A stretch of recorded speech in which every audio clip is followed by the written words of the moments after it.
Good morning বন্ধুরা, তোমরা সবাই কেমন আছো? আশা করছি যে যেখান থেকে আমার ভিডিও দেখছো তোমরা সবাই খুব ভালো আছো। আমিও কিন্তু খুবই ভালো আছি এবং আনন্দে আছি।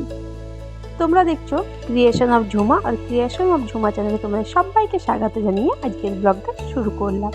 মিষ্টি সকালে মিষ্টি ফুলের ভালোবাসা দিয়ে ব্লগটা আরম্ভ করলাম। বন্ধুরা, আজকে সকাল 5:30টায় ঘুমটা আমার ভেঙেছে। সকাল সকাল ঘুমটা ভেঙে গেছে তো আর বিছানায় শুয়ে থাকতে পারলাম না। ঘুম থেকে উঠেই ফ্রেশ হয়ে চলে এসেছি নিজের কাজে। আর আমি সাধারণত কাজ নিয়ে থাকতেই ভালোবাসি। মানে যতক্ষণ কাজ থাকবে আমার মনে হয় যে কীভাবে কাজগুলো আমি তাড়াতাড়ি সেরে নিই। আর কাজগুলো সারতে সারতে আমার সেই টাইমেই হয়ে যায়, কিন্তু অনেক কাজ থাকে আমার। যাই হোক বন্ধুরা, কাজ তো সবারই থাকে, আমারও আছে। তো দেখো, সকালবেলা বিছানাটা ভালো করে পরিষ্কার করে নিলাম। সকালবেলায় যদি বিছানাটা ভালো করে পরিষ্কার নেওয়া হয় মনটাও খুব ভালো থাকে।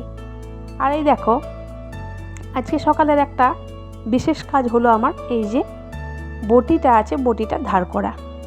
প্রতিদিন মনেই থাকে না যে বটিটা ধার করব। আজকে সকালে মনেই রেখেছি আমি ঘুম থেকে উঠে যে বটিটা ধার করব। বটিটা ধার করে নিলাম এবং কালকে যে আমি গুড়ামটা করেছিলাম সেই গুড়ামটা কালকে আমি জারে রাখিনি, আজকে ঠান্ডা হওয়ার পর রাখছি। আর এত সুন্দর, মানে দুর্দান্ত হয়েছে, খেতে একদম ফাটাফাটি হয়েছে। তোমাদের দাদাভাই তো খুব নাম করছে, যদিও এটা আমার বেশি দিন চলবে না। অনেকের বাড়িতে দেখেছি যে আচার, গুড়াম, চাটনি করে রেখে দিলে কমসে কম মাস ধরে চলে যায়, কিন্তু আমার বাড়িতে সপ্তাহখানেক যায় না। যাই হোক, যে বটিটা আমি ধার করলাম সেটা তো এক্সপেরিমেন্ট করতে হবে ঠিকভাবে ধার হয়েছে কি না। সেজন্য দেখো আমি সকালে সবজিটাও কেটে নিলাম, রান্নাটাও বসিয়ে দিয়েছি।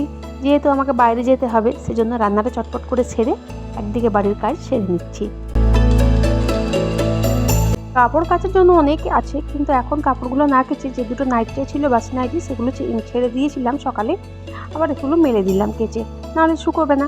আর মেঘের যা অবস্থা, রোদ্দুর তো এখন দিচ্ছেই না, মেঘলা মেঘলা ওয়েদার, সেজন্য সকালেই কেচে মেলে দিলাম। সেদিনকে বোতল দুটো ভিজিয়ে রেখেছিলাম, সেদিনের পর থেকে আর আমার টাইম হয়ে ওঠেনি যে বোতলগুলো পরিষ্কার করার জন্য। আজকে হাতে টাইম বের করে বোতলগুলো পরিষ্কার করে নিলাম। আর বোতলগুলোতে জানো, দুদিন ধরে যে সার্ফে ভিজিয়ে রেখেছিলাম একটা গন্ধ বের হচ্ছে, সেজন্য বোতলটাতে একবারে জল ভরে রেখে দিলাম, তাতে গন্ধটা বের হয়ে যায়। কি করব, সব কাজ সামলে তারপরে নিজের খাবার খেয়ে টিফিন নিয়ে এবার একটু ফ্রেশ হয়ে রেডি হয়ে নিয়েছি। আর রেডি হয়ে এবার আমাকে বেরোতে হবে, আর সেজন্য অনেক কাজ করে আমাকে বেরোতে হয়। এমনকি তোমাদের দাদাভাই জলখাবার চাটা পর্যন্ত করে দিয়ে দিতে হয়। তোমার দাদাভাই শুধুমাত্র চাটা গরম করে নেয়। যাই হোক বন্ধুরা, বিকেলের দিকে ফিরেছি আমি বাড়ি, আর বাড়ি ফিরে দেখো বৃষ্টি শুরু হয়ে গেছে।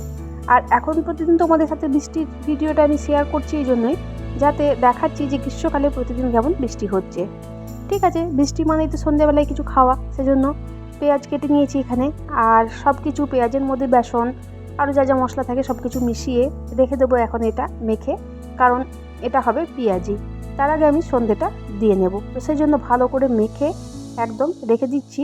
আর এটাতে আমি কিন্তু কোনো জল দিইনি, ওই পেঁয়াজের জলে এটা মাখা হয়ে গেছে। চলে এসেছি হাত পা ধুয়ে আবার সন্ধে দিতে, কারণ গোপুসোনাকে বেশি দেরি করে শয়ন দিলে হবে না, কারণ টাইমে ঠিক মতো তো শয়ন দিতে হবে, সেজন্য সন্ধেটা দিয়ে নিচ্ছি একেবারেই।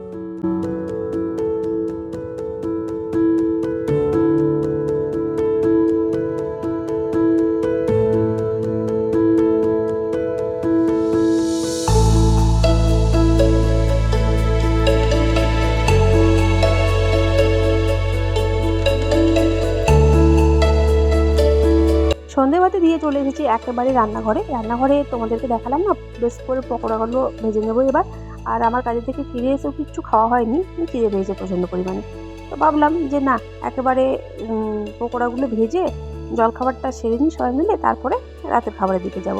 রাতের খাবার এখানে হচ্ছে রুটি, আর দেখি কি করব, ভাবছি একটু পটলের সবজি করবো, তো সেজন্য ভাবলাম রুটিটা আগে করে নিই। আর রুটিটা করতে বিকেলের দিকে এত পরিমাণে বিরক্ত লাগে যে কি বলবো। তো সেজন্য রুটিটা যদি কারোর সাথে ফোনে কথা বলে রুটিটা করি, বা ফোনে কিছু দেখে যদি রুটিটা করি, তাহলে আমার রুটি করতে খুব ভালো লাগে।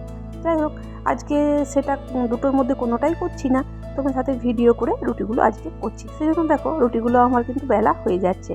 রুটি একমাত্র আমার ছেলের জন্যই করতে হয়, নাহলে রুটি আমাদের না হলেও চলে, কারণ তোমাদের দাদাভাই তো ভাত খায়, আমার কোনো একটা কিছু হয়ে গেলেই চলে। কিন্তু ছেলের জন্য রুটি করতেই হয়। আর রুটি যদি না করি ছেলে আবার রাতে কি খাবে, তো ছেলে তো বড় হয়েছে, এবার খিদে তো পাই ওর, আর মুড়ি আর ভাত খেয়ে না ও বেশিক্ষণ থাকতে পারে না, রুটি চাই। 3টে রুটি খায়ও, তো আমাকে 4টে-5টা মতো রুটি প্রতিদিন করতে হয়। তার বেশি হয়ে যায়, যেদিন সন্ধ্যে জল খাবারটা পরোটা হয়ে যায় সেদিন কিন্তু তার বেশি হয়ে যায়। তো চলো, তোমাদের সাথে কথা বলতে বলতে আমার রুটি আর সবজিটা কিন্তু একদিকে হয়ে গেল। এবার হচ্ছে আমার যে বেসিনে অনেকগুলো বাসন জমা রাখা আছে, তো বাসনগুলো আমি চটপট করে ধুয়ে নেবো, নাহলে সকালে অনেকটাই হয়ে যাবে।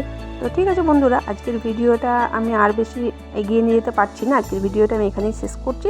তোমাদের সঙ্গে দেখা হচ্ছে আবার অন্য কোনো নতুন ভিডিওতে। ততক্ষণ তোমরা সবাই ভালো থেকো এবং সুস্থ থেকো।